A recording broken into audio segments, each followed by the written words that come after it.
IAG apresenta Esperança para a Vida. Maravilhoso Pai, que estamos nos céus, queremos lhe agradecer, Senhor, pela vida e saúde e proteção que tem nos considerado dia após dia. Neste momento queremos pedir ao seu Santo Espírito para que neste lugar possa abundar e nos inspirar para que tudo que vamos falar seja para o nosso crescimento e para a nossa salvação. E que também assim possamos, da nossa forma de falar, tocar os corações, para que possamos voltar a si e sermos aquilo que o Senhor quer que sejamos.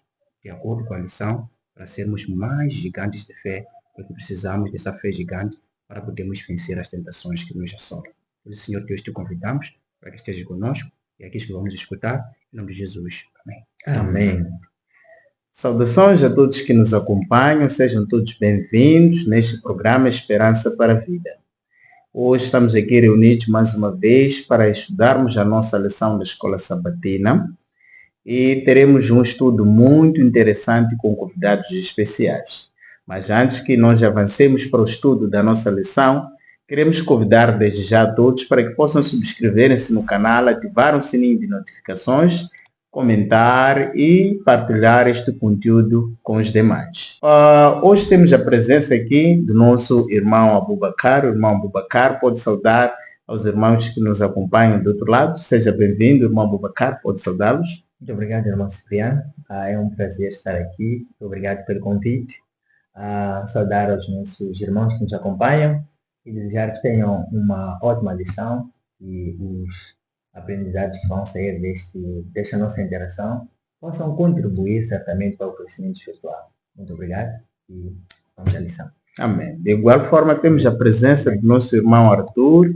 Irmão Arthur, seja muito bem-vindo. Pode saudar aos irmãos que nos acompanham do outro lado. Bom, muito obrigado, agradecer em primeiro lugar a oportunidade que estou dando aqui, que é para poder participar e também compartilhar aquilo que é a palavra do Senhor, de acordo com a lição da Escola Sabatina. E agradecer também ao irmão Cipriano que nos dá essa oportunidade, dizer que sejam bem-vindos, sejam aqueles que vão nos acompanhar durante essa nossa lição, porque é um momento em que vamos discutir assuntos que têm a ver com a nossa fé e a nossa caminhada como Adventista do Sétimo Dia, logo nas horas importantes da Escola Sabatina. Obrigado. Amém. Então, nós estamos na lição número 8, que tem como tema Gigantes da Fé, onde nós vamos abordar o exemplo deixado por dois gigantes da fé, que é Josué e Caleb. Hebreus capítulo 13, versículo 7. Encontramos aqui o verso para memorizar. Então, queremos convidar o querido irmão que nos acompanha do outro lado para abrir a sua Bíblia no livro de Hebreus capítulo 13, no versículo 7, que diz o seguinte: lembrem-se dos seus líderes, os quais pregaram a palavra de Deus a vocês. E considerando atentamente o fim da vida deles, imitem a fé que tiveram. Então, nós encontramos aqui a palavra de Deus a nos ordenar para nós lembrarmos dos nossos líderes, que terão nos ensinado a palavra de Deus. Mas ao lembrarmos deles, é nos ordenado que nós devemos imitar o exemplo que eles terão deixado. O que nós temos a dizer sobre este tema, gigantes da fé? Porque nós vamos ver esse exemplo também deixado por Josué e Caleb. O que é ser gigante da fé? Bom, posso tomar a oportunidade de começar talvez falando sobre o tema em si, gigantes da fé. Nós aqui temos a palavra gigante e temos a palavra fé. Já sabemos o que é fé, de acordo com Hebreus capítulo 11. Já nos leva a termos uma ideia ampla de que é fé. Diz o seguinte na minha Bíblia aqui, que é na versão internacional. Ora, a fé é a certeza daquilo que esperamos e a prova das coisas que não vemos. Então, assim, nós compreendemos que a fé é algo que posso colocar como um milagre. É uma coisa que não depende do que eu estou a fazer ou não, mas depende daquilo que eu espero que venha a acontecer. Há um exemplo que é dado aí de uma situação de um passarinho que está dentro de uma caverna e do outro lado está a chover demais. E esse passarinho deve passar para o outro lado. Mas depois de um tempo, nós somos mostrados o passarinho quando está numa árvore pousado enquanto tem o sol. Significa o quê? O passarinho, o desejo é estar naquele lugar, naquela árvore onde tem o sol com os seus pequenininhos ali. Mas o passarinho onde estava era uma situação um pouco mais difícil para poder atravessar aquela tempestade toda. Mas pela fé, o passarinho conseguiu chegar do outro lado. Para dizer que a fé, ela é um resultado de coisas que não se vê. Isso significa que, nesse contexto que nós estamos a ver aqui, gigantes da fé são homens que tiveram uma fé totalmente diferente dos outros.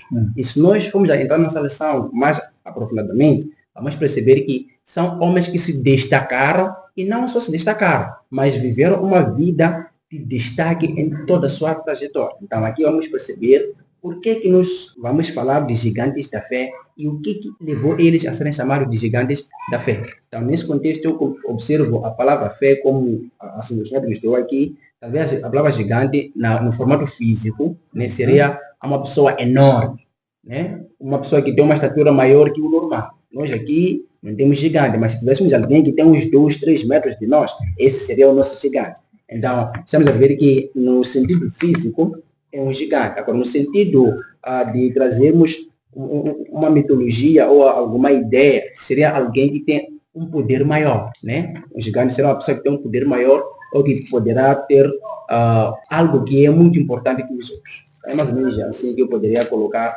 a minha contribuição em relação ao tema que nós temos aqui, gigantes da fé. Exatamente. Muito obrigado, irmão Cipriano, mais uma vez. Relativamente ao tema, é interessante, de facto, a abordagem que o irmão Arthur traz, onde ele discute os termos gigante e a fé. No mesmo livro que ele fez menção, o livro de Hebreus, falando um pouco da fé, no versículo 6. A Bíblia diz que sem a fé é impossível agradar a Deus. Então, estamos a falar de uns atributos que são essenciais para a nossa caminhada como cristãos. Então nós vamos aqui estar a falar de coisas e de exemplos de pessoas que agradaram a Deus, mas usando este instrumento. Agora eu acrescento mais uma coisa. Se a Bíblia nos diz que sem a fé é impossível agradar a Deus, há um outro elemento que nós podemos acrescentar aqui, me permitam, é que sem os desafios, sem os obstáculos, é impossível exercitarmos a nossa fé. Ok? Então é por isso que nós fizemos aqui uma comparação ou um paralelismo entre este livro de Hebreus e o livro de Tiago. Nós vamos encontrar Tiago a dizer que nós devemos nos alegrar quando nós estamos a atravessar momentos de dificuldade ou quando nós estamos a atravessar desafios. Por quê? É neste momento em que nós exercitamos o quê? A nossa fé. E nós já vimos antes. Sem a fé é impossível agradar a Deus. Então, há aqui uma combinação que nós podemos extrair dos nossos desafios, dos nossos problemas, nós podemos extrair lições, e essas lições vão nos fazer cavalgar, assim que é, até chegar a uma estatura em que nós podemos ser considerados de gigantes. O termo gigante é de facto também importante do nosso destaque, porque aqui nós estamos a falar de pessoas comuns. Nós temos pessoas normais, com uma estatura normal, uma estatura média, mas também temos pessoas que se destacam. O irmão Arthur fazia aqui menção de uns 3 metros, 4 metros, ou por aí 3,5, 2,5, são pessoas que estão acima. Então, o que aconteceu para que essas pessoas pudessem crescer, para que essas pessoas pudessem se notabilizar? É que elas acreditaram e confiaram em Deus. Então, é desta fé que nós queremos voltar aqui a fazer menção e olhar para ela, como nós podemos pegar a ela e ganhar, assim, aquilo que é o agrado da parte de Deus. E sem a fé não é possível agradar a Deus. É interessante que, quando aqui fala-se de precisamos exercitar esta fé e devemos nos alegrar quando nós passamos por tribulações, porque são as tribulações que vão aperfeiçoar a nossa fé. Então, quando nós olhamos para a imagem, o autor vem e representa essa ideia. Porque nós encontramos aqui os 2 gigantes da fé, que é Josué e Caleb, juntamente dos seus outros companheiros, quando foram dados a missão de ir espiar a terra. Então, a imagem ilustra isso. Enquanto os restantes estavam, digamos, acovardados, de joelhos, temendo, em trevas, os 2 estavam em pé, firmes e fiéis ao Senhor, porque eles conseguiam ver a luz que lhes guia, que nós conseguimos ver aí no fundo. Então, mostra claramente aqui que nós, quando nós falamos de gigantes, para nós hoje, não estamos a falar gigantes da fé, não estamos a falar necessariamente de altura. Porque da forma como Deus olha para os homens, não é da forma que o homem olha para o outro homem. Certamente. Então, nós podemos ter uma estatura, digamos, um pouco baixa ou alta, e mesmo assim, aos olhos de Deus, nos considerar gigantes, mesmo sendo baixinhos. Mas também podemos ser altos e Deus não nos considerar gigantes. Então, o que nós precisamos é buscar um exemplo que encontramos em Josué e Caleb. Então, levarmos esse exemplo, colocarmos em prática no nosso dia a dia, nós encontraremos um exemplo perfeito do que é ser gigantes da fé. Então, aqui encontramos um elemento muito importante, que é a fidelidade. Nós vamos ler aqui o livro de Números, capítulo 3, porque essa questão de ser gigante envolve a questão da fidelidade. No capítulo 13 do livro de Números, vamos encontrar o versículo 6 e depois iremos ler o versículo 30 até 32. Queremos entender mais sobre essas duas personalidades, mas de forma especial vamos focar um bocadinho na personalidade do Caleb. Né? Quem é esse Caleb? O significado do seu nome, que nós vimos aqui na lição de domingo, que é um nome muito interessante, o significado neste caso.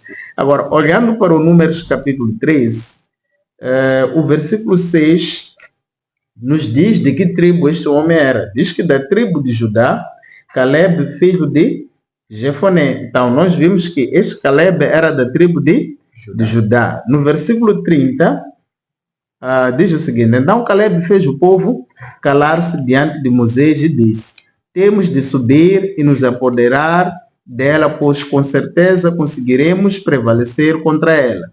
Mas os homens que haviam subido com ele disseram: não conseguiremos subir contra aquele povo, porque é mais forte do que nós. Então, depreciaram diante dos israelitas a terra que haviam sondado, a terra por onde passamos para conhecê-la. É uma terra que devora os seus habitantes, e todos os que vimos nela são homens de grande estatura. O que nós podemos dizer sobre esta passagem especial que veio a trazer aquilo que é o ser gigante da parte do Caleb? Nesse contexto, eu poderia trazer aqui uma coisa que talvez podemos ter deixado de trás, dizer que logo no verso A ou no texto a memorizar, somos levados a perceber algo muito interessante também, que é ver a vida deles e imitar, porque eles trouxeram algo muito importante que é nos ensinar a palavra de Deus. Nesse contexto, na pergunta que o irmão Citano coloca aqui, eu, quando observo a Caleb e olho aquilo que foi a situação dele, o que ele coloca para nós, eu percebo que esse é um dos homens que trouxe um exemplo mais perfeito, porque olhando aquilo que ele foi, aquilo que ele fez, de 12 espias, ele e o amigo dele, nesse caso o Josué, foram os únicos que conseguiram parar e defender a Deus. O que acontece aqui? Nós encontramos que naquilo que foi a promessa que Deus dera aos pais, nesse caso a Abraão, a todos, até a eles, eles mantiveram-se firmes nisso, confiaram naquilo que Deus disse. E ainda por cima mostraram que, olha, o chegarmos lá não depende de nós, mas depende de quem? De Deus, no seu tempo. Ele, nesse caso, colocou-se numa situação de: eu simplesmente confio em Deus e eu sei que Deus nos levará até lá. E ele defendeu isso, até ser ameaçado de morte. Porque se nós lemos no livro de Espírito de Profecia, vamos compreender que quando eles trazem o resultado daquilo que foram fazer na terra ao espiar, eles trouxeram um resultado positivo, dizendo que, olha, a terra é boa e Deus nos dará a terra, porque ele prometeu, e Deus nunca falha. Então, se nós observarmos as lições aqui, vamos perceber que Deus sempre trouxe momentos em que eles conseguiram olhar e se inspirar. E uma coisa que gostaria de dizer é que essa fidelidade não é uma coisa que é construída de um dia para outro, mas é uma coisa de dia após dia. Porque se eu sou fiel a Deus ainda desde a infância, é fácil eu ser mais fiel a Deus lá, porque ele diz: se fores fiel no que é pouco, também será fiel no que é grande. Nesse contexto, Caleb, por ser fiel a Deus durante a sua história, ele conseguiu ser fiel mesmo diante das tribulações que o seu próprio povo, que são seus irmãos, traziam. Porque quem estava trazendo dificuldade Não é aquilo que viram lá, mas são os que estavam juntos com eles. Então, uma coisa que eu aprendo aqui é que, muitas das vezes, as dificuldades não têm sido de fora. São dificuldades que surgem de onde? De dentro de onde nós estamos. Em particular, da nossa própria igreja. Há pessoas que dificultam com que as coisas possam andar, com que os outros possam crescer. Então, é necessário com que essa fé seja bem visível e esclarecida no ato mesmo de confiarmos nas promessas que Deus nos dá e na providência de Deus, naquilo que Ele pode fazer para nos dar a sua promessa. Amém. Irmão Cipriano, permita-me, eu fiz um apanhado aqui, queria fazer uma leitura, fazendo uma comparação. Nós temos como uma das nossas crenças, uma das 28 crenças, o crescimento espiritual. Eu, quando olho para essa questão dos gigantes, eu olho como sendo uma estatura que Deus espera que seu povo, os seus filhos, possam alcançar. Então, o crescimento espiritual é tido como um processo contínuo de aproximação de Deus, fortalecimento da fé e desenvolvimento de caráter cristão. Ele não acontece de forma automática, como dizia o nosso irmão. Requer perseverança, estudo da palavra, oração, coragem para enfrentar desafios. Okay? Então, nós vemos em Josué e em Caleb, 2 dos 12 espias enviados à prometida. Estas características. E ainda mais, eles, enquanto a maioria dos espias focou-se nos obstáculos, estes 2 mantiveram a fé e confiança nas promessas de Deus, mesmo diante de gigantes e muralhas aparentemente intransponíveis. Então, são esses elementos que nós podemos aqui fazer menção. A fidelidade de Caleb é algo que não foi de noite para o dia. Exatamente. Mas foi do relacionamento que ele ia desenvolvendo com Deus. E eu também percebo que eles foram homens de coragem, e a semelhança do que o nosso slogan como homem adventistas, o homem adventista é tido como o homem de coragem. Agora, o que falta? O que nós temos que acrescentar? É que são poucos os homens que têm coragem, mas que também, associado à sua coragem, eles atrelam a fé. Então, nós precisamos de um homem adventista que não seja só homem de coragem, mas que seja homem de coragem e fé, para avançar de forma destemida, para conquistar e reclamar, assim que é, aquelas que são as promessas que Deus fez para conosco. Então, é isso que eu posso trazer aqui de forma geral, quando nós olhamos para esses homens ao entrar, ao fazerem a descrição de como é que é este lugar, e no meio de tantos eles vão se destacar de forma muito especial. O Caleb, o irmão Cipriano, fazia a questão de nós falarmos um pouco dessa questão do seu nome, que vem descrito como sendo o nome Caleb, que vem da palavra hebraica, que quer dizer cachorro, né? Cachorro, que ocorre do Antigo Testamento sempre num contexto negativo. Contudo, Caleb é usado em cartas e hinos extra-bíblicos para expressar a coragem, a tenacidade, a fidelidade de um servo ao seu Senhor. Neste sentido, Caleb foi fiel ao seu nome, demonstrando ao longo de sua vida lealdade inabalável ao seu Senhor. Amém. Talvez eu pudesse estar mais uma coisinha aqui e dizer que a questão de fidelidade nós temos que observar como algo que deve ser levado só para Deus. Porque há quem pode ser fiel aos homens e estar muito ativo em trazer coisas que às vezes não vão ajudar em nada. Porque a Bíblia diz, maldito o homem confia no outro homem. Ainda diz o seguinte, o coração é enganoso. Então, você está a dizer que a nossa fidelidade no contexto espiritual tem que ser fidelidade apenas para com Deus. Por isso que esses homens foram homens gigantes na fé, porque foram fiéis a Deus. Os outros ali, porque talvez queiram agradar aos anciãos ali, aos homens grandes, acabaram caindo numa sonolência. E por isso que até a lição diz que os nomes deles em nenhum outro momento são citados. Até muitos nem conheciam quem são esses homens. Porque se nós formos a ler aqui os nomes deles, vamos perceber que muitos não conhecem os outros 10 espias. Mas de acordo com a Bíblia, mostra que há uma necessidade de sermos fiéis a Deus e não apenas nos colocarmos a ser fiéis aos homens. Porque há um perigo que nós podemos correr em querer agradar aos homens e esquecermos de que aquele que deve ser agradado, na verdade, é nosso Deus. É interessante que quando nós voltamos e analisamos de novo o que estava por detrás, nós vemos que os 12 que foram selecionados representavam cada tribo, não é?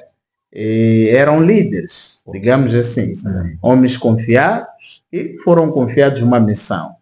Mas nós vimos aqui a atitude de fé da parte do Caleb, assim como do seu companheiro, o Josué, ao ponto de estarem dispostos a perder a vida, mas a manter-se fiéis àquilo que era a promessa de Deus. Porque se Deus havia prometido que daria a terra, eles encorajaram o povo que devemos avançar. Se Deus prometeu, porque Deus vai nos conceder a vitória. Agora, uma aplicação interessante aí é que eles iam em direção a Canaã terrestre. Da mesma forma que hoje o povo de Deus está em direção a Canaã celestial. Nós temos gigantes por enfrentar para podermos entrar na terra que Deus preparou para nós, em Canaã celestial. Uma nova terra, Ele vai fazer uma nova terra para nós. Agora, existem homens que aparecem e desencorajam o povo, dizendo que há gigantes, em que nós, diante desses gigantes, não podemos obter a vitória. Estamos a falar sobre a vitória sobre o pecado. Os nossos pecados, o pecado que eu tenho pode ser diferente do pecado do nosso irmão Abu, assim como do irmão Arthur. Cada um de nós tem seu gigante por enfrentar e vencer. Daí que quando ouvimos a mensagem que Deus nos encoraja, nos promete que Ele pode nos conceder a vitória sobre os nossos gigantes, a vitória sobre o nosso pecado. Mas existem homens que desencorajam o povo a buscar a vitória sobre os seus pecados. Certo. E dizem que nós devemos fazer o quê? Vamos pecar até Jesus Cristo voltar. Mas não é assim. Nós precisamos ter a vitória sobre esses gigantes terrenos que nós temos aqui, para que possamos ser hábeis de entrar na terra que Deus preparou para nós. Porque aqui nós vimos que sem fé é impossível agradar a Deus. Então, Caleb nos dá esse exemplo de nós crermos nas promessas de Deus. Porque ele diz que se Deus prometeu, esses aí vão ser gafanhotos para nós. Eles é que vão deixar de ser gigantes. Porque enquanto os outros desencorajavam, dizendo que nós seremos gafanhotos diante dos gigantes, quando nós nos apoderamos das promessas de Deus, aqueles que são gigantes vão virar gafanhotos diante de nós. Porque Deus é que vai nos fortalecer, vai nos tornar gigantes. Não sei se queríamos dizer mais alguma coisa antes de avançarmos. Eu gostaria sim. O irmão Cipriano tocou em aspectos e pontos muito interessantes. Primeiro, vamos fazer uma viagem no livro de Filipenses 4:13. Acho que é um texto sabidamente conhecido. Sim, posso uma leitura aqui, diz o seguinte, Filipenses 4:3, tudo posso naquele que me fortalece. Amém. Ele, estamos a dizer que a fé, galera, ele vê possibilidades onde outros viam o que? Obstáculos. Okay? O irmão Cipriano dizia que agora ele via os gigantes como sendo o quê? Gafanhotos. Ele agora é que está vendo os gigantes como sendo gafanhotos, mas não confiando nele. Mas em quem? Em Deus. Porque ele sabe que o cavalo prepara-se para a batalha, mas quem dá a vitória é Deus. O que eles precisavam fazer era confiar em Deus, se apegar nas promessas do nosso Senhor. Olha, nós temos vários gigantes na nossa vida. O que nós temos que fazer é confiar em Deus e ter a certeza de que Deus, que nos dá a instrução para irmos, é o mesmo Deus que vai cumprir o que Ele prometeu. É o mesmo Deus que vai nos ajudar a vencer, sejam obstáculos físicos, sejam obstáculos espirituais, obstáculos visíveis, obstáculos invisíveis. Para Deus nada é impossível. É por isso que Caleb não temeu. O irmão Cipriano também fez uma descrição muito interessante. Nós estamos a falar, podemos usar uma linguagem, eles foram escolhidos porque eram os melhores. Mas quando eles voltam de lá, eles fazem uma descrição totalmente negativa e que aparentemente lhes punha no descrédito daquilo que é o poder de Deus. Esta era a terra prometida. Exatamente. Este é o lugar em que eles peregrinavam e esperavam lá chegar e entrar. E quando estes homens são mandados para poder fazer o reconhecimento do lugar, o que eles fazem? Ao invés de encorajar o povo, eles desencorajam. Mas é aí onde está a grande lição. Não é sobre a popularidade, mas sim é sobre a fidelidade em Deus. Estes homens, quando muitas vozes né, se colocavam contra eles. Eles levantaram-se e falaram a favor de Deus, porque eles tinham a certeza de que Deus lutaria por eles.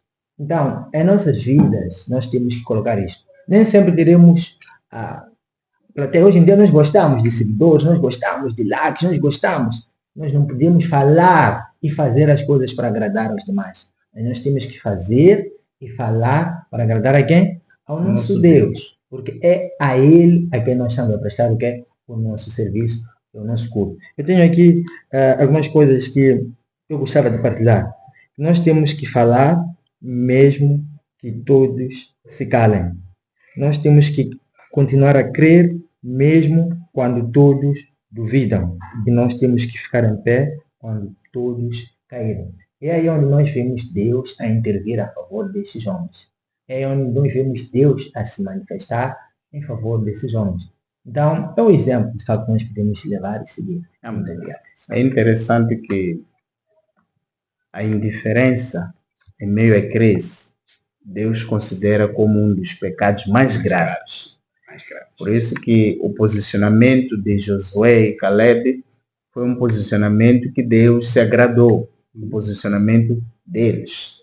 Então, isso mostra aquele que deve ser o posicionamento de cada um de nós diante da crise, dentro do povo de Deus. Nós devemos sempre nos posicionarmos do lado da verdade. E veja que se 10 espias tivessem dito que vamos entrar na terra, e 2 espias tivessem desencorajado o povo, é-nos dito que o povo teria dado ouvidos a 2 pessoas.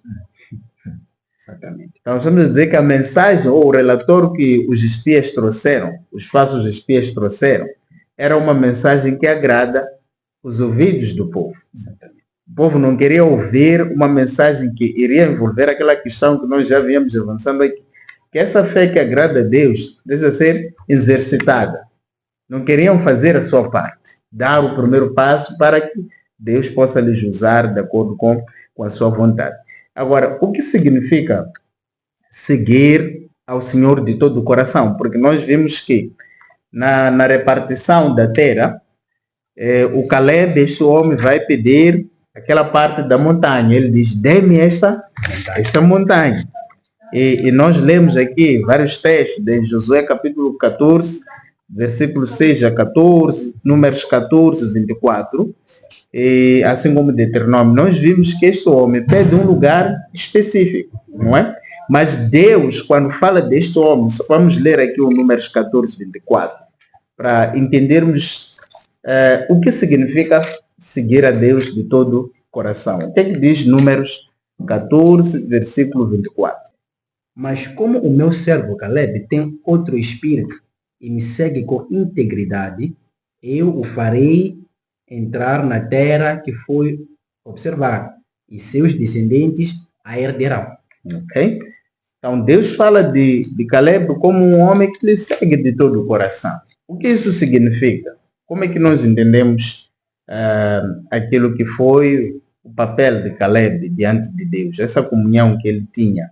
O que nós podemos aprender sobre este exemplo de Caleb no que diz respeito a esta lição da segunda-feira? Bom, nesta lição, uma coisa que eu consigo compreender é que, logo a princípio, somos levados a perceber que existe aquilo que chama-se dedicação por inteiro. Né? Caleb dedicou o seu coração a Deus, ou melhor, dedicou a sua vida para servir a Deus. É por isso que ele aqui é mostrado como um homem que tem o espírito de Deus. Essas mesmas palavras são ditas a Josué. Deus, quando fala com Moisés, diz que Josué tem um espírito diferente. Então, esses dois aqui foram colocados numa posição de serem diferentes porque dentro da sua vida eles já tinham um costume diferente com aquilo que o povo fazia.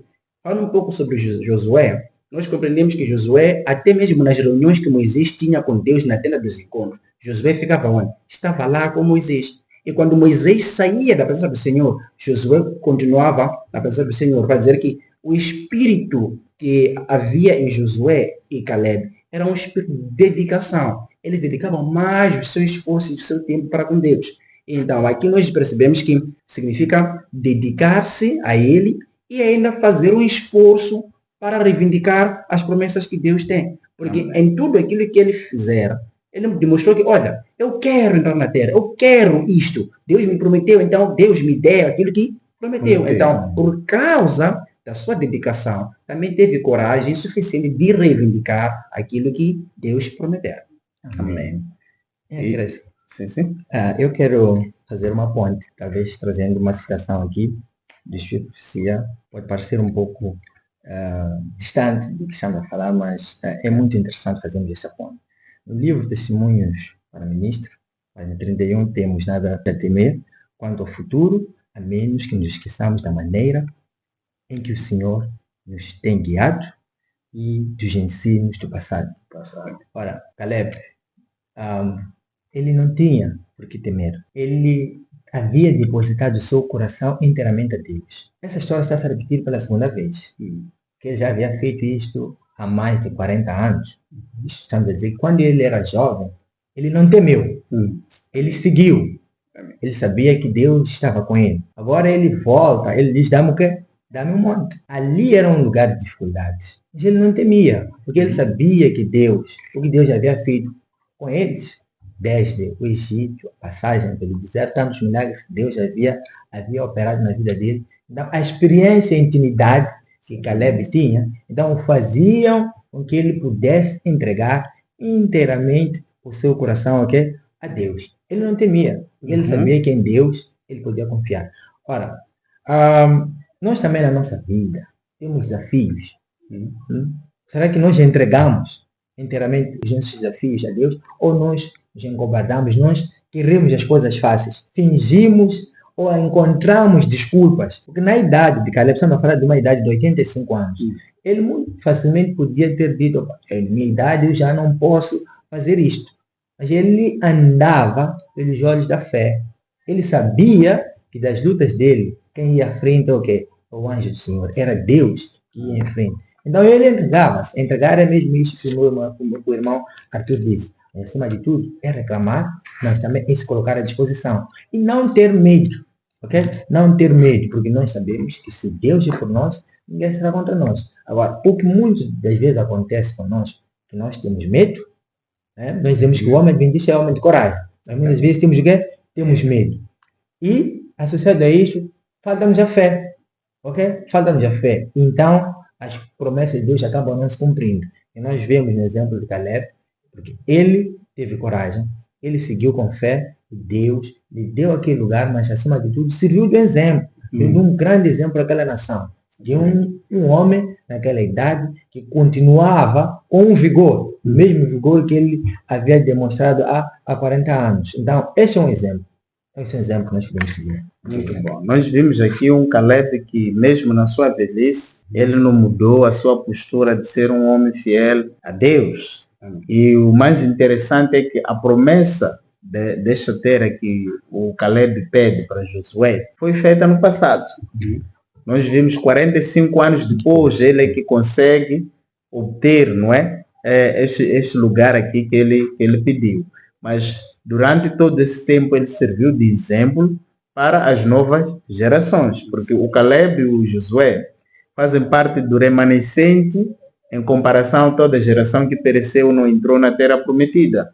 Eles foram os únicos que fazem parte daquela geração que puderam entrar na terra que Deus havia prometido. Então, uma lição aqui é olharmos para esse tempo e sabermos sermos pacientes. Enquanto nós aguardamos a vinda do nosso Senhor Jesus Cristo, no livro de Tiago, capítulo 5, nos ensina a sermos pacientes, assim como é o exemplo que o Caleb deixou durante todo esse tempo. Podemos ler o capítulo 5 do livro de Tiago. Vamos ler o versículo 7 e o versículo 8. Encontramos aqui uma mensagem muito interessante para que o irmão e a irmã que nos acompanha, a sua fé seja fortalecida enquanto aguardamos pela bendita esperança, que é o aparecimento do nosso Senhor Jesus Cristo.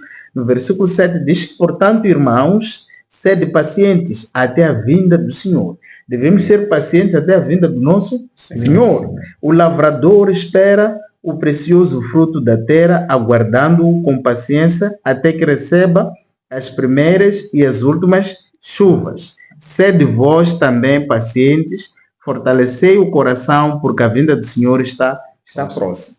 Ninguém lança semente hoje e espera colher no dia seguinte.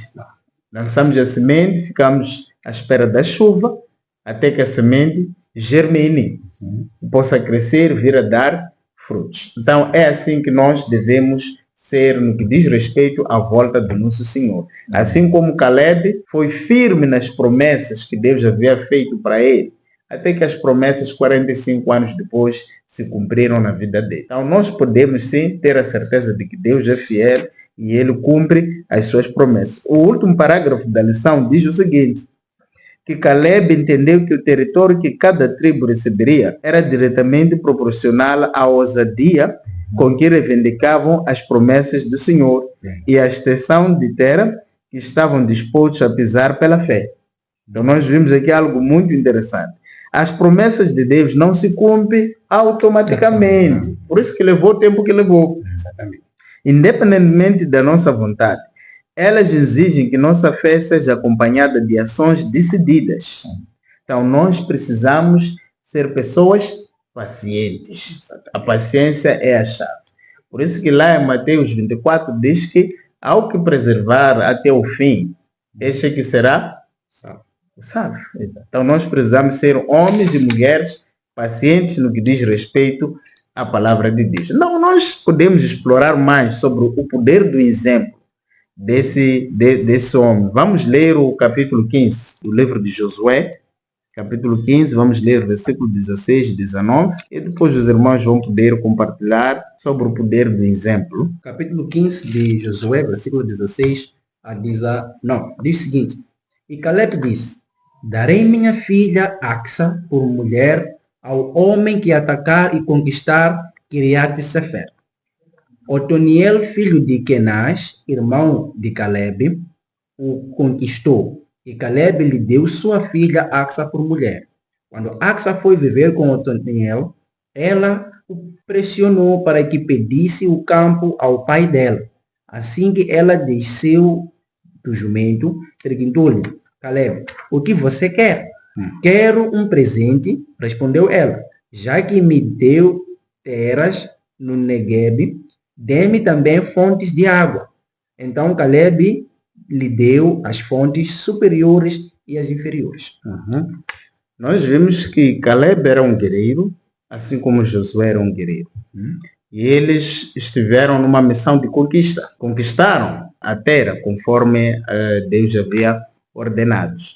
Estamos a falar que na sua velhice, o Caleb deixa bem claro que quem quiser casar a sua filha devia fazer algo que ele no passado fez. Que é conquistar uma terra. Então, qual é o poder do exemplo? O que nós podemos dizer sobre o poder que o nosso exemplo tem sobre outras pessoas? Mas, especialmente, começando pelo exemplo do Caleb para com a nova geração, esta que entrou na terra prometida. Eu poderia começar com uma citação que um amigo meu gosta, Jer. Se estiver a ver, manda um abraço. Ele diz: as palavras convencem, mas o exemplo arrasta. Ok, então nós não podemos ser pessoas teóricas, nós temos que ser pessoas práticas, porque as pessoas vão ver o que nós estamos a fazer e vão seguir. E também uma outra verdade é que nós, querendo ou não, servimos de exemplo.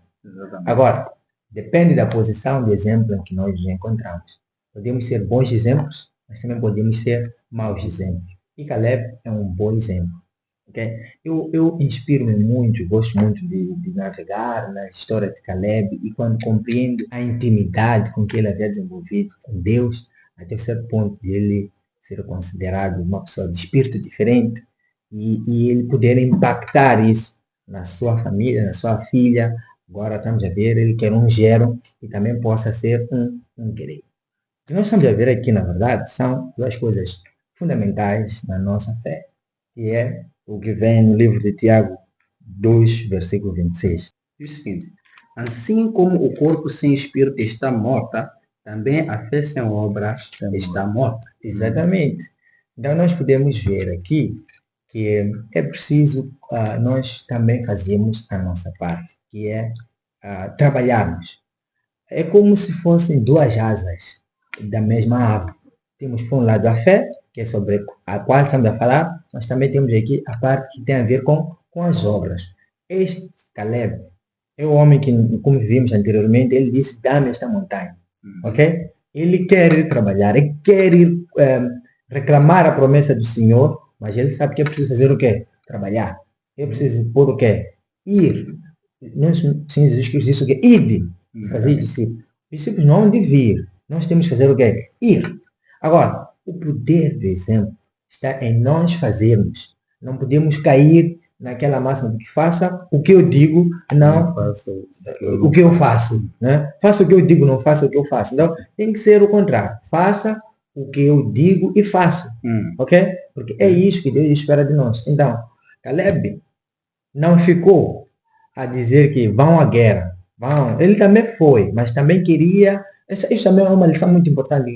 Ele quer fazer uma parceria estratégica. Exatamente. Ele quer ser acompanhado de quê? De homens valentes. Homens tementes a Deus, mas também homens valentes. Homens que vão poder dar continuidade do seu legado. Seu legado de quê? De crer, mas também seu legado de trabalho. Nós sabemos que Deus quer que o ser humano faça a sua parte. Há coisas que Deus vai fazer. Realmente são as coisas que são impossíveis para nós. Mas há coisas que Deus não vai fazer. Ele vai deixar com que a gente faça o quê? Tenha que tomar alguma atitude. Caleb toma alguma atitude. Interessante que ele também quer aqui alguma motivação. Ok. O homem ou a pessoa que fizer isto, eu vou. É uma motivação, mas que também está dentro do cumprimento do quê? Da profecia. Tudo a concorrer para reclamar a profecia de Deus. E a promessa. Nós queremos entrar na terra prometida. Ok? Nós estamos ali. Precisamos de fazer a nossa parte. O Senhor disse que temos que lutar, então temos que lutar. Com quem nós iremos? Então são várias lições que nós podemos aqui extrair. Por aqui. Agora, quando nós olhamos para essa questão do exemplo, ele deixou um exemplo positivo para que o povo ou a nova geração cumprisse aquilo que era a sua missão. O que eu gostaria de saber para o irmão Arthur nos ajudar é quais são os desafios que nós podemos enfrentar hoje ao passar essa tocha, não é? Porque Deus nos deu uma missão, nós como missionários. Então, a igreja foi organizada para missão, a igreja tem uma missão.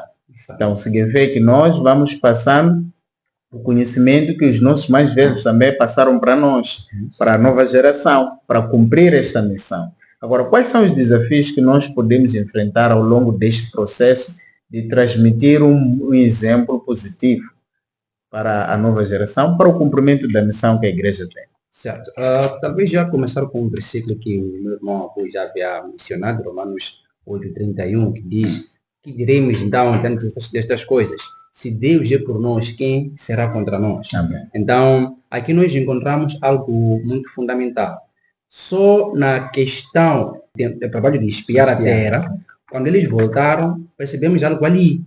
Houve uma massa que não quis seguir o caminho e ainda prometeu morte a esse homem. E é o que tem acontecido hoje em dia.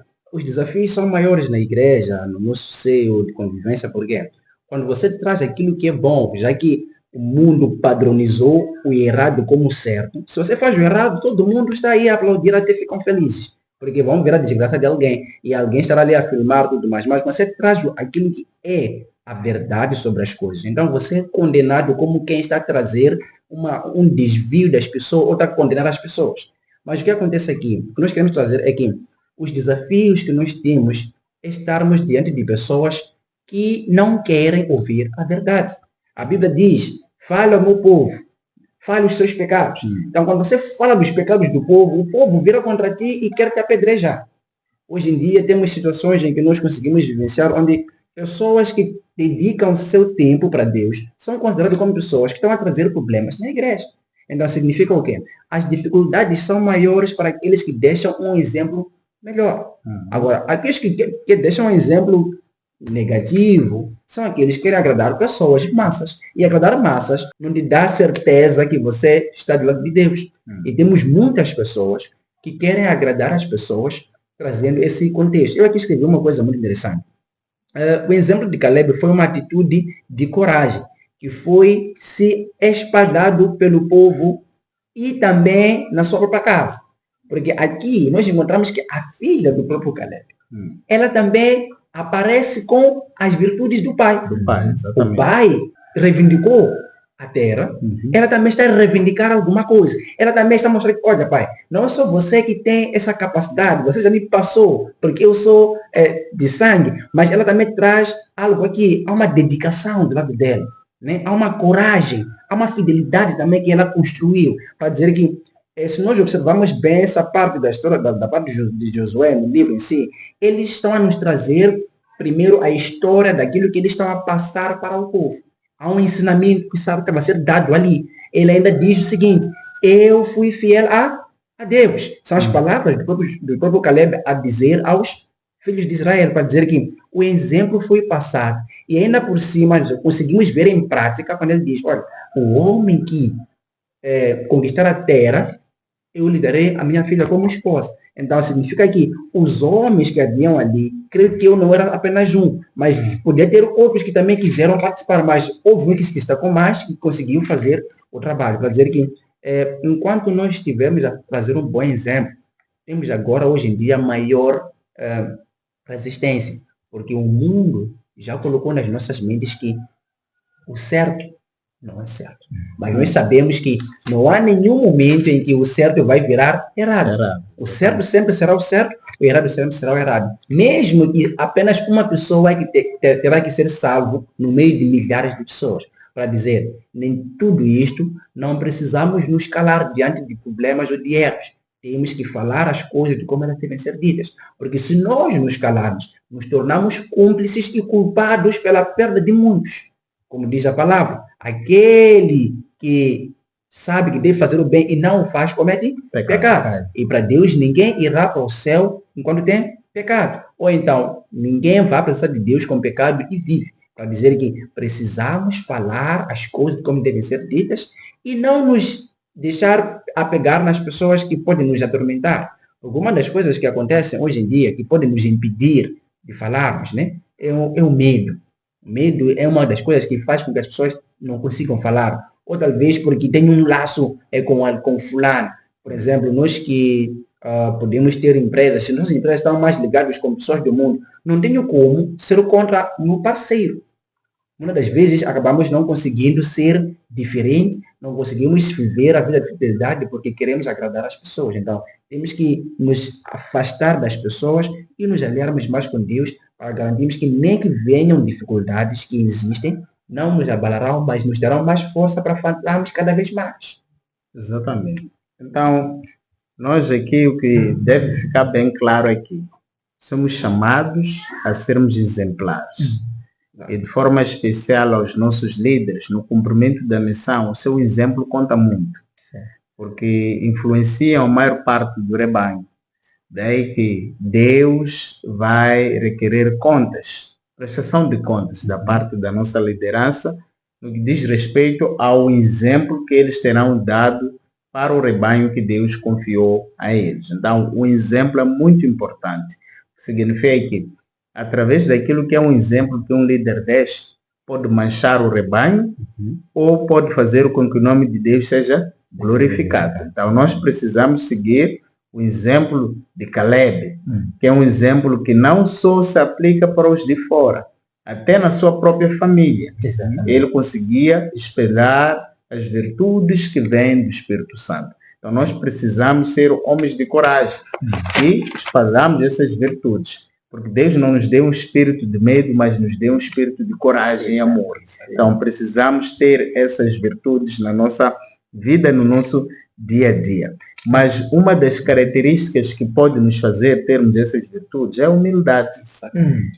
Quando nós olhamos para o Caleb, ele era um herói humilde. Assim como o próprio Josué. Sempre falamos de Caleb, sempre é inevitável não falar de Josué. Josué e Caleb foram heróis humildes. Quem é teu herói aí em casa? É o Superman? São os cantores que andam por aí?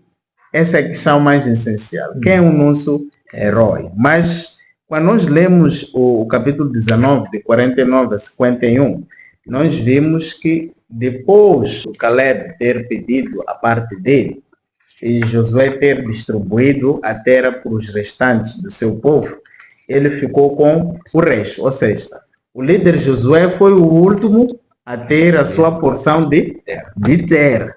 O que isso nos ensina sobre o líder Josué neste caso?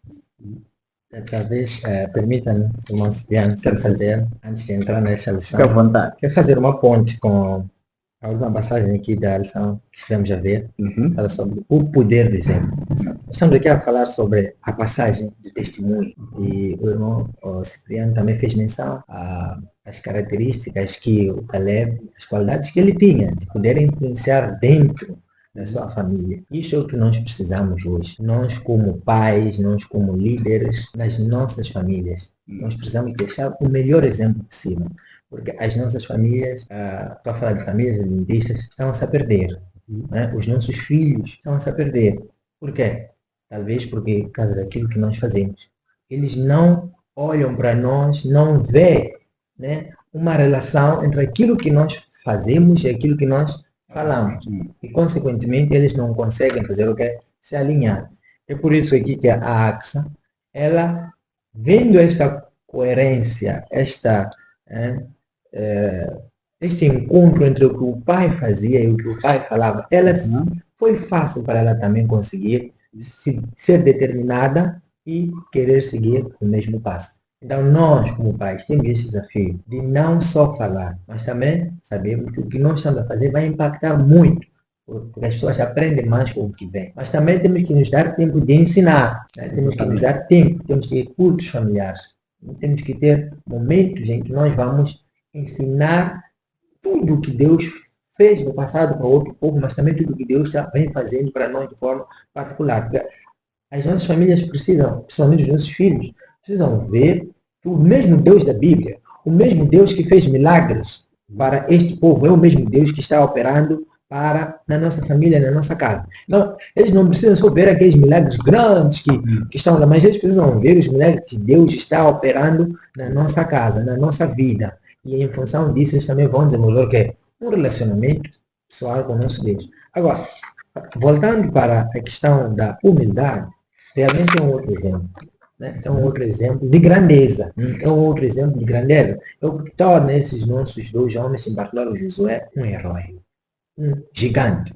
Porque uma das coisas que nós vimos, uma das diferenças entre Cristo e Satanás, é que enquanto Satanás quis se elevar, Cristo fez o quê? Cristo diminuiu-se. Ele rebaixou-se para conseguir o quê? Nos salvar. Então, e ele ainda diz, quando estamos naquela passagem da lavagem do Senhor Santa Sé, diz que se nós não fizermos, se nós não seguirmos o exemplo dele, quando o Pedro começa a querer negar que ele o lavasse os pés, ele diz, não, se tu não fizeres isso, tu não tens parte com quem? Comigo. É uma lição de humildade que ele também estava a passar para eles. Acima de tudo, nós precisamos ser o quê? Humildes. Temos que aceitar que Deus nos conduz, mas também temos que aceitar fazer o quê? Nos colocar em lugares baixos. Outra lição que nós vemos, eu vejo uma lição de humildade também na parte do Caleb. Olha, quando eu li, eu percebi que Caleb era mais velho que Josué. Se ele não fosse humilde, talvez pudesse dizer, mas por que Deus não está a escolher a mim? Porque nós fomos nós os dois como espias. Mas quando Deus escolhe o sucessor de quem? De Moisés, escolhe o mais novo. Ok? O Caleb era o mais velho dos israelitas. Mas Deus não confiou a ele a missão de liderar o povo. Confiou a quem?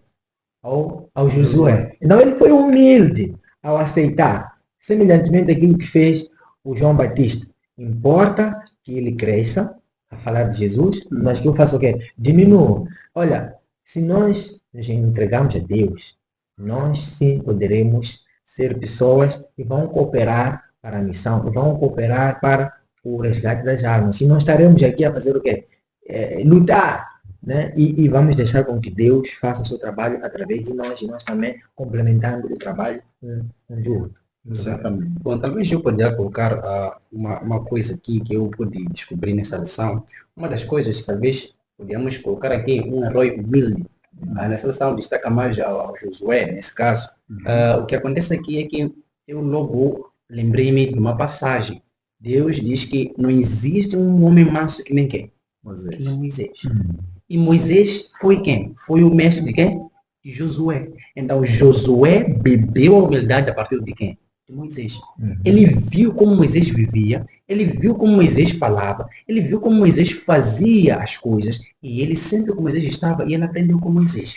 Então eu acabei vendo que essa parte de humildade passou do mestre para o seu aluno. E o aluno também está a trazer essa parte de uma forma mais prática possível. Exato. Olha, na parte de distribuição da terra, eu aqui depois lembrei de uma passagem, eu vi que isso aqui é uma coisa mesmo da família, né?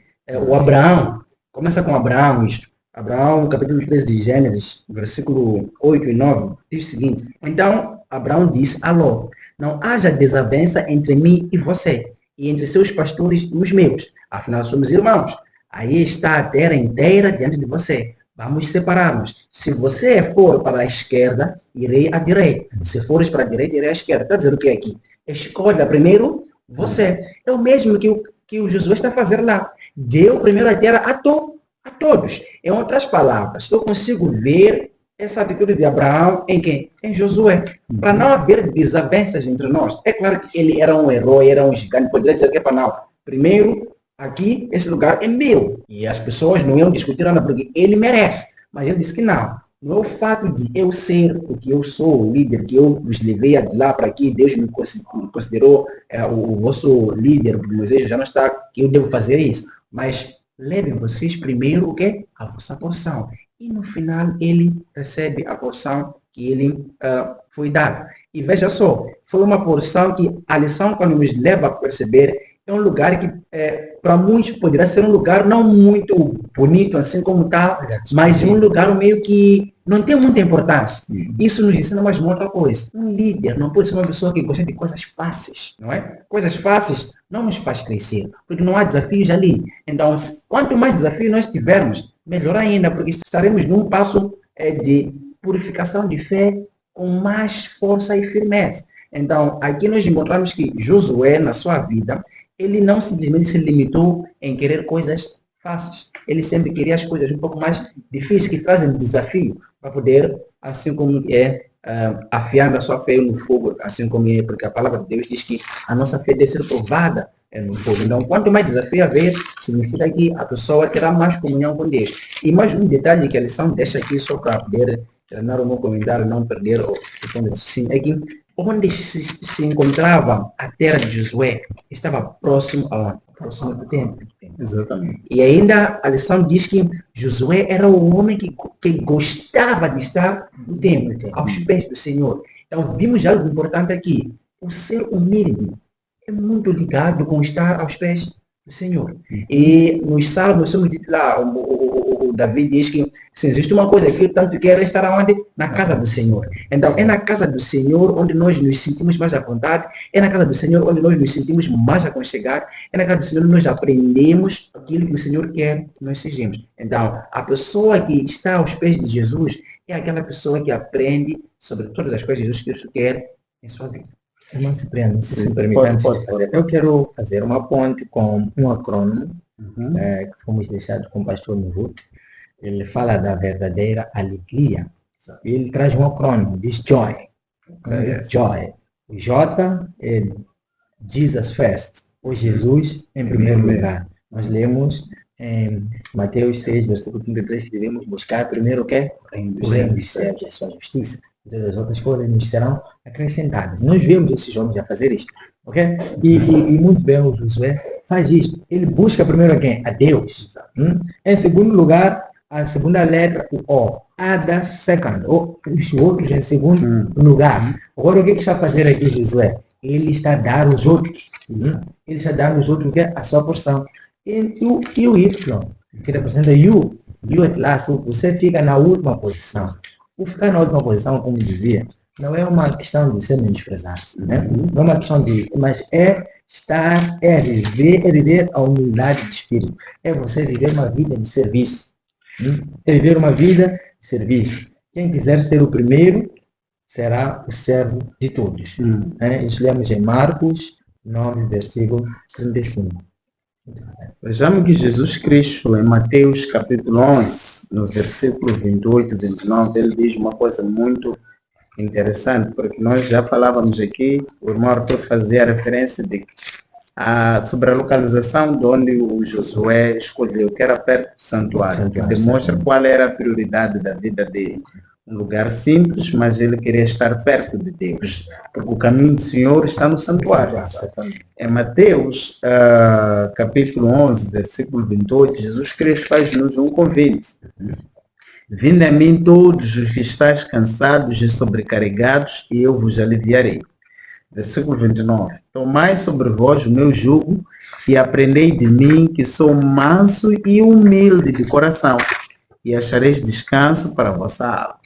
Então, a humildade nós aprendemos de nosso Mestre que é Jesus Cristo. Agora, uma coisa interessante é que Isaías 58 traz uma mensagem de advertência. Podemos ler Isaías 58, porque eu quero compreender dos irmãos algo que é frequente nos nossos dias, quando se fala de humildade ou falta de humildade. Em Isaías 58, diz, versículo 1, diz que clama bem alto e não te detenhas. Levanta a voz como a trombeta. Anuncia ao meu povo a sua transgressão e a linhagem de Jacó os seus pecados. Como é que os irmãos conseguem harmonizar essa imagem que Isaías nos traz de um atalaia que deve soar a mensagem de advertência, apontar os pecados, chamar os pecados pelo próprio nome, e a imagem de humildade que as pessoas têm hoje em dia? Porque muitas das vezes, quando alguém traz uma mensagem de advertência, é conotado como uma pessoa que não é humilde. Será que ser humilde na Bíblia é justamente essa concepção que as pessoas têm? Como é que nós entendemos isso? Bom, eu talvez possa ser o primeiro em responder à questão, dizer que, na verdade, as pessoas hoje em dia querem mais aquilo que lhes agrada. Se você fala aquilo que agrada as pessoas, você vai ter muitos seguidores, vai ser alguém que talvez destaque por aí em diante. Mas para Deus não é bem assim que funciona. O ser humilde não quer dizer que você tem que omitir coisas erradas. Muitas pessoas acham que ser humilde, você não pode dizer as coisas, você não pode dizer às pessoas os seus pecados. Quer dizer, às vezes para você apontar o erro, você tem que chegar ali, parecer que está a mendigar as palavras para lhe dizer o problema. Não, temos que dizer o problema de como ele é. Só que já, quando nós fazemos isso, como dizia o Cipriano, nos olham como se fôssemos pessoas não humildes. Mas para Deus, a humildade que ele refere aqui não é simplesmente o fato de eu ter que me calar ou eu ver alguma coisa, relaxar e dizer que, já que a salvação é individual, cada um se vir. Não é bem assim. A humildade de Deus aqui tem a ver com como eu estou ligado com Deus. E por estar ligado com Deus, terei capacidade suficiente de dizer, irmão Cipriano, isso aqui não é. Dessa forma eu não está a falhar. E se for necessário usar um pouco de agressividade, Deus aceita isso, porque ele diz, eu castigo aqueles que eu amo, repreendo aqueles que eu amo. Então, se Deus vai te repreender, não é como você repreender alguém. Não é bem assim. Falar com uma voz parece que está a namorar alguém, não é bem assim. Essas palavras, às vezes, podem não fazer muito sentido com os nossos amigos. Porque nós falamos como fôssemos amigos. Não é fácil um amigo te ouvir e deixar uma coisa errada. Mas se vier uma outra pessoa, talvez que ele considere que isso aqui é uma pessoa que tem que respeitar, às vezes acaba cedendo. Para dizer que a forma de falar não pode estar totalmente ligado na forma de a pessoa ser ou na minha humildade. Porque se formos a fazer assim, estaremos a cair naquele caminho de que não podes falar os pecados, não se pode pregar os problemas. Então, para não termos problemas com as pessoas, porque já ouvimos pessoas dizer, não, aqui, irmão, qual é o teu tema, por exemplo, se for convidado, qual é o seu tema? E você quando diz o tema, não, esse tema aqui não é muito bom, as pessoas daqui não podem mencionar isso, não podem mencionar o sábado, porque os daqui não guardam bem o sábado. Irmão, temos que falar a verdade, porque se a pessoa conhece a verdade, a pessoa é liberta. Agora, se nós, na humildade de Cristo, como ele diz, eu vim para libertar os cativos e para curar os doentes. Então, se nós não temos a unidade de Cristo, nem vamos conseguir fazer esse trabalho. Agora, se eu não consigo trabalhar para que os outros sejam libertos e venham a ter Cristo e achem descanso, então para que eu estou falando? Por que eu digo que sou cristão?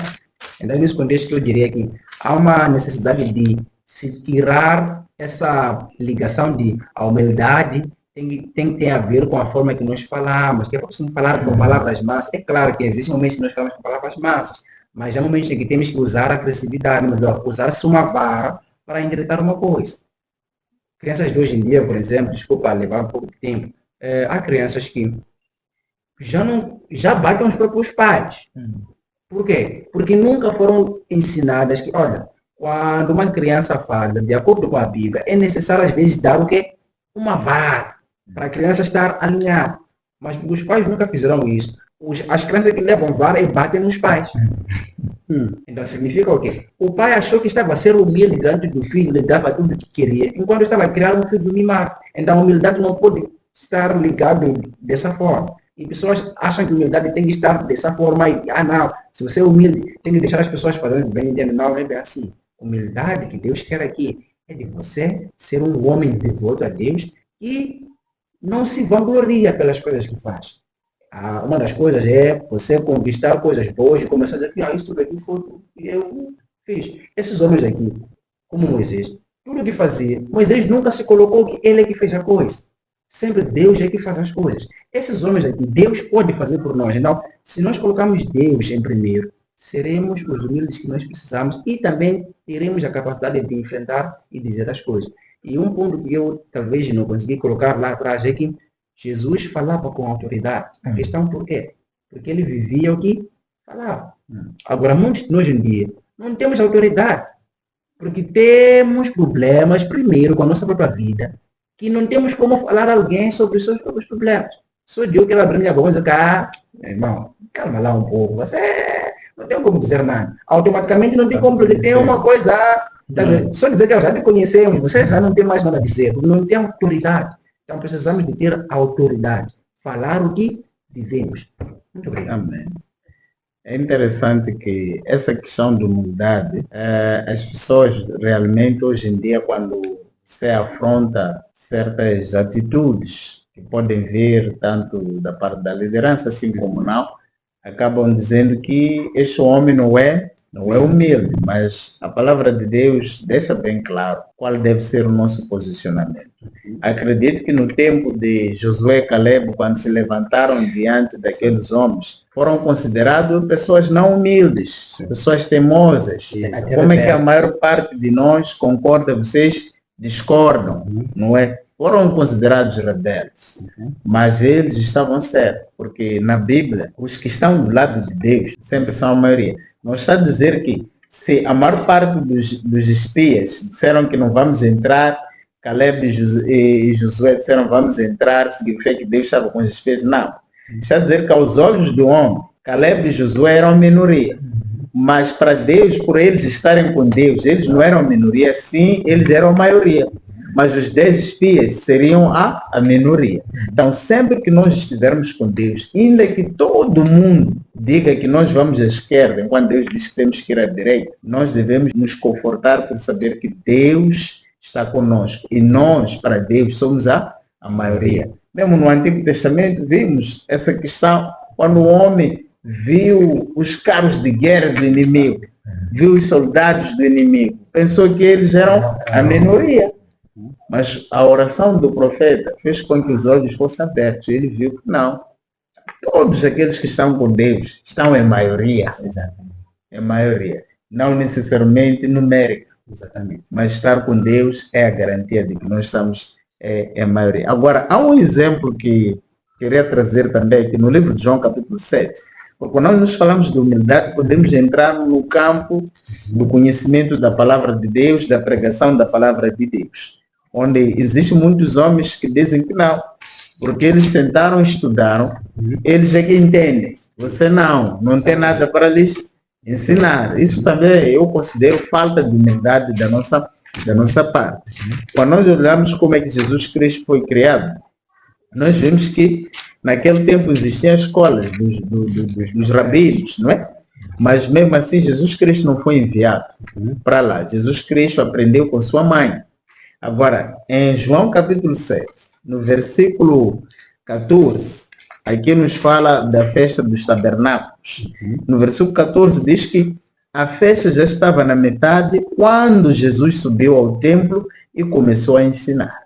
Jesus começa a pregar a palavra, a ensinar a palavra. Mas lembremos que esse Jesus Cristo não passou da escola dos fariseus, dos líderes naquela época. E no versículo 15 diz: os judeus se admiravam, dizendo: como este homem tem tanta instrução sem ter estudado. Eles questionavam. No livro Desejar Todas as Nações, na página 40, no segundo parágrafo, ela não explica que a questão dele não ter estudado não significa que ele fosse analfabeto, mas eles estavam fazendo uma referência dele não ter passado das suas escolas. Como é que ele tinha aquele conhecimento se não passou da nossa escola de formação de teologia para poder explicar ou ensinar do jeito que ele está a ensinar? Nós já tivemos uma situação dessas em que eu fui com o irmão Oscar, estivemos numa vigília aí, onde fomos compartilhar a mensagem conforme nos convidaram. Mas nós vimos que um dos líderes lá, ele depois questionou, não no mesmo dia, mas dias depois aos que nos convidaram. Que não pode ser. Como é que eles conseguem fazer essas aplicações se eu, como pastor, não consigo fazer? Então, para mim, essa questão da humildade também entra nesse tipo de situações. Deus quer usar a qualquer um de nós, seja pessoa instruída, assim como não instruída, desde o momento que o nosso coração esteja aberto a ouvir a vontade de Deus e obedecer tal como ela é. Então, Deus pode capacitar a qualquer pessoa. Deus capacitou a pescadores para serem grandes missionários. Então, é o mesmo Deus que pode capacitar a cada um de nós, independentemente daquilo que é o nosso nível acadêmico. Pode ser pessoa que estudou, pode ser pessoa que não estudou. Deus pode usar. E a Bíblia, claro, nos mostra que é um profeta. Que era apenas um agricultor ou um criador de gado. Mas Deus também conseguiu lhe transformar, moldá-lo e usá-lo para fazer a sua obra. Então, nós precisamos realmente aprender, e principalmente como líderes, que quando nós fazemos o trabalho do Senhor, devemos evitar nos colocar em primeiro lugar. Porque é o que eu entendo aqui com o exemplo de Josué. Ele não foi o primeiro a escolher o lugar mais, digamos, mais confortável e tudo mais. Assim como o Abraão, quando esteve com Ló. Não foi o primeiro a escolher, disse que escolhe. O Ló fez a sua escolha. Então, hoje precisamos de líderes como Josué, que primeiro colocam em primeiro lugar o rebanho que Deus lhes confiou. Amém. Eles conseguem se sentir felizes quando sabem que todo o rebanho está satisfeito com o trabalho que eles fazem. Porque Jesus Cristo diz que ele é capaz de deixar 99 ovelhas só por causa de uma ovelha só.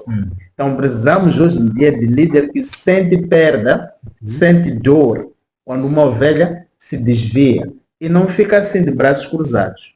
Faz tudo o que é possível para resgatar aquela ovelha e não afastar cada vez mais a ovelha de si. Então, essa é uma lição muito importante e muito interessante.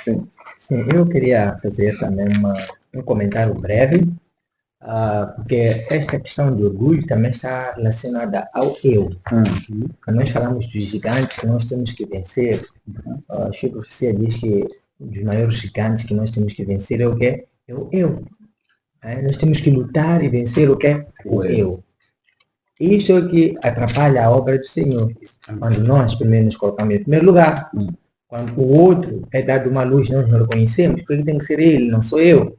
Ok? Ou por que eu tenho que aprender dele? O irmão dava exemplo de uma situação em que eles participaram de uma vigília ou de uma sessão de estudo, em que foi tido como aquele que não poderia ter aquela situação. Então, nós precisamos de homens e mulheres que aceitam que homens de Deus não se podem deixar guiar pelo eu, mas sim, assim diz o que é o Senhor. Se está escrito, se é na Bíblia, onde fica profecia, então nós temos que aprender, nós temos que aceitar que nós podemos aprender. É por isso que eu dava também aqui o exemplo deste grande homem, o Caleb, que ele aceitou ser liderado por quem?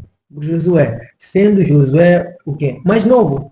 Josué era o mais novo em relação a ele, em termos de idade. Mas ele sabia que não é sobre a idade, okay? Não é sobre quem foi à escola, não é? Mas sim sobre o Espírito do Senhor. O Espírito do Senhor é que nos capacita, o o Senhor é que nos coloca as palavras e nós podemos fazer é nos colocar à disposição para executar. Porque o irmão Dani fez uma menção de uma coisa muito interessante. O grande problema que nos faz nós não falarmos com autoridade é quando há uma discrepância entre o que nós falamos e o que nós vivemos. E a humildade não tem nada a ver com nós não repreendermos, com nós não chamarmos o pecado com o seu próprio nome, ou em nós nos encobardarmos. Isso não tem nada a ver com humildade. Isso é uma outra coisa que lá em Apocalipse diz que os covardes não poderão entrar onde? No reino dos céus. Então nós somos humildes a partir do momento que sabemos que Deus tem em primeiro lugar, sabemos colocar os outros em segundo lugar, aquilo dizer, as ovelhas, os outros é que devem ser alimentados. Nós temos que viver para servir aos outros. E assim evitamos cair na terra de buscarmos tudo para nós e desprezarmos até para ouvir a mensagem que Deus tem dos outros. Também tem disto. Você chega na igreja, quem está a pregar? Aquele não pode pregar, aquele não tem nada a dizer. Não. Deus pode lhe usar. E se calhar tem uma mensagem que é direcionada mesmo para quem? A si. Então, ouça e aplique na sua vida. Porque é assim que nós podemos nos transformar, que é na verdade a outra lição que daqui a pouco vamos falar. Falando em transformação, a Bíblia, em 2 Coríntios, capítulo 3, nos traz essa questão de sermos transformados pela contemplação, que os irmãos agora vão poder comentar. Vamos ler esse texto, 2 Coríntios, capítulo 3, vamos ler o versículo 18. Diz o seguinte: e todos nós, com a face descoberta, contemplamos a glória do Senhor. Segundo a sua imagem, estamos sendo transformados com glória cada vez maior, a qual vem do Senhor, que é o Espírito. Aqui é o Espírito. Exatamente. Então, nós vimos aqui essa questão de sermos transformados pela contemplação. De que forma nós podemos ser transformados à imagem e semelhança de nosso Deus? O que é que os irmãos têm a dizer sobre essa lição? Há uma coisa que eu vi muito interessante. Acabei lembrando da lição do semestre passado, que é a lição número 12, que dizia ali: peço que me mostres a tua glória. Nós encontramos lá que Moisés, quando desce do monte, ele voltou com uma luz que brilhava na sua face, que ele não conseguia ver, mas os outros não conseguiam suportar a luz. Então, significa o que? Estamos falando pela contemplação. Quanto mais tempo nós passamos na presença do Senhor, então o Senhor acaba imprimindo o seu caráter em nós. Por quê? Significa que o tempo em que eu passo com Deus, estou aprendendo de quem? De Deus. Estou eu alimentado de quê? Daquilo que Deus vai falar. Quanto mais tempo eu estou perante o Senhor, estou sendo transformado. Então, para isso acontecer, é necessário que nós contemplemos a Deus e vivamos na presença do Senhor. É o que eu consigo ver na vida de Josué. Josué cria condições de estar na presença do Senhor para contemplar a sua face a cada dia. E ele, assim, foi transformado e conseguiu transmitir uma imagem de um homem que agora estamos falando de ser gigante da fé. Fora a esse tipo de comunhão com Deus, não teríamos como nós ter essa transformação. Ou então não teria como Josué ser transformado e ser o homem que ele é, que estamos a falar dele hoje. E uma coisa que eu talvez queria deixar aqui, no livro de Romanos 12, versículo 1 e 2, diz o seguinte: portanto, irmãos, rogo pelas misericórdias de Deus que se ofereçam em sacrifício vivo, santo e agradável a Deus. Este é o culto racional de vocês. Não se moldem ao padrão deste mundo, mas transformem-se pela renovação da sua mente, para que sejam capazes de experimentar e comprovar a boa, agradável e perfeita vontade de quem? De Deus. Significa o quê? Se nós passamos tempo contemplando o mundo, somos transformados como o mundo. E a maioria de nós vivemos como o mundo vive, porque passamos mais tempo a contemplar as coisas do mundo. E não conseguimos, então, viver como Deus quer, porque nos chamamos de filhos de Deus, mas não vivemos contemplando a quem? A Deus.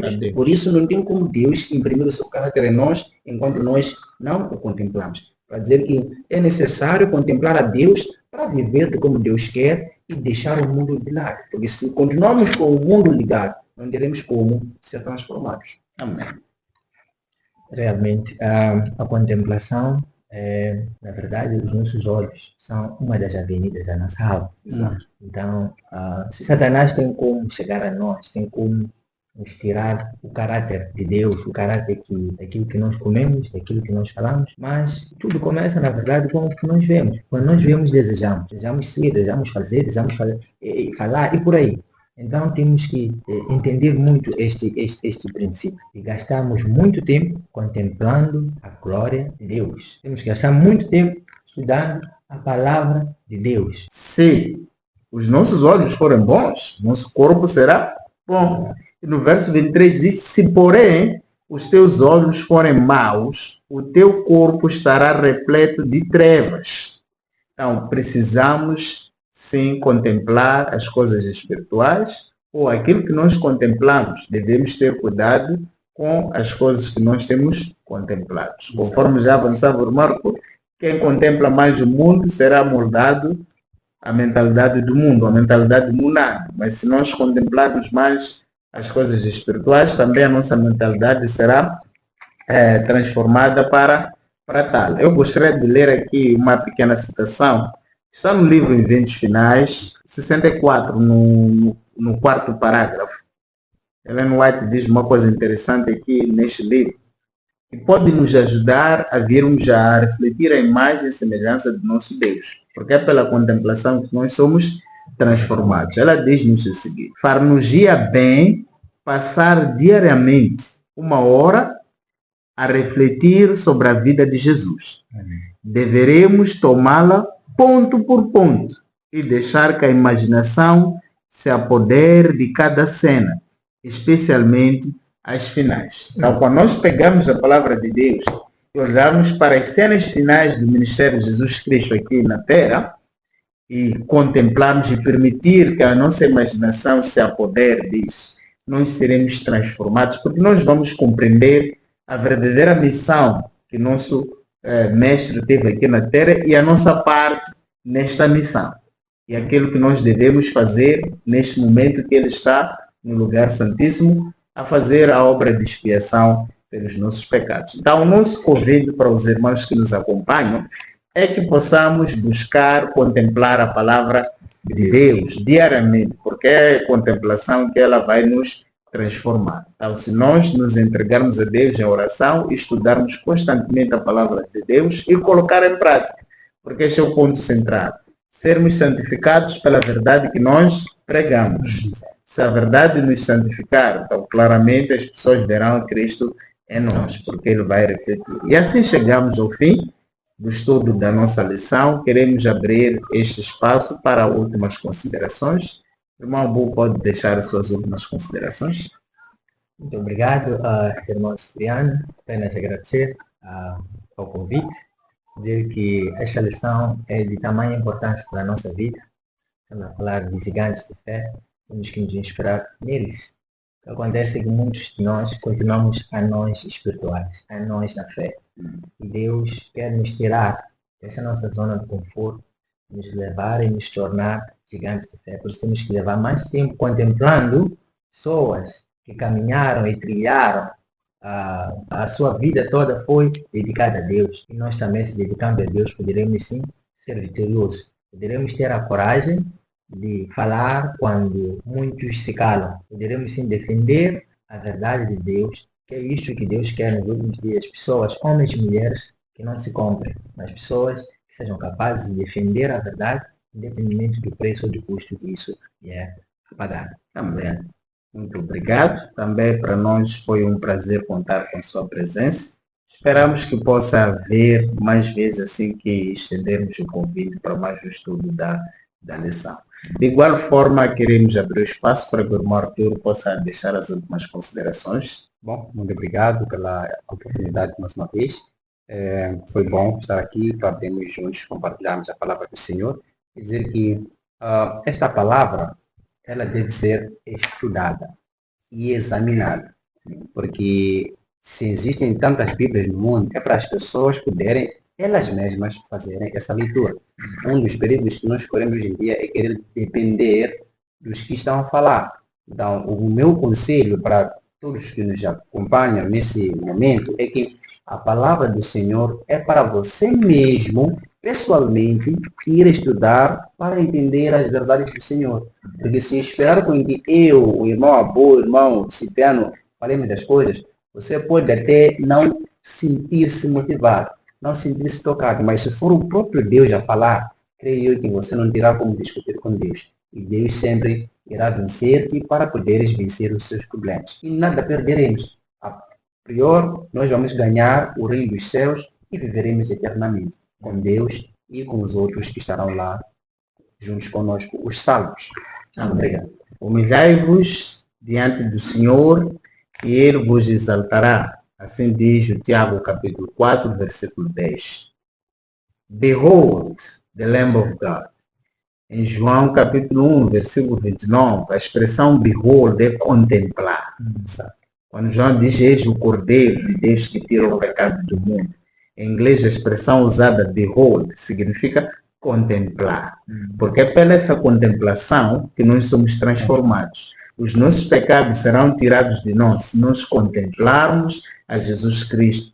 Ele vai tirar os nossos pecados. Amém. E para terminar, Mateus 5,5 diz que bem-aventurados os humildes, porque eles vão fazer o quê? Herdarão a terra. Então, querido irmão, querida irmã que nos acompanha, é chamado a ser humilde, é chamado a ser pessoa que contempla a Jesus Cristo. Assim também nós que estamos desse lado, somos chamados também a fazer o mesmo. E queremos convidar a si para que possa se juntar a nós e buscarmos constantemente a Deus, buscarmos fazer aquilo que é a sua vontade, contemplando dia após dia as últimas cenas do ministério de Jesus Cristo. E compreendermos especialmente o ministério de Jesus Cristo hoje, o que é que Ele está a fazer por ti, está a fazer por nós. E queremos convidar aos que nos são inscritos para subscrever-se no canal, ativar o sininho de notificações, compartilhar este conteúdo e especialmente gostaríamos de receber o vosso feedback e os vossos comentários aqui no canal. Que Deus vos abençoe. Até a próxima. IAG, juntos avançaremos.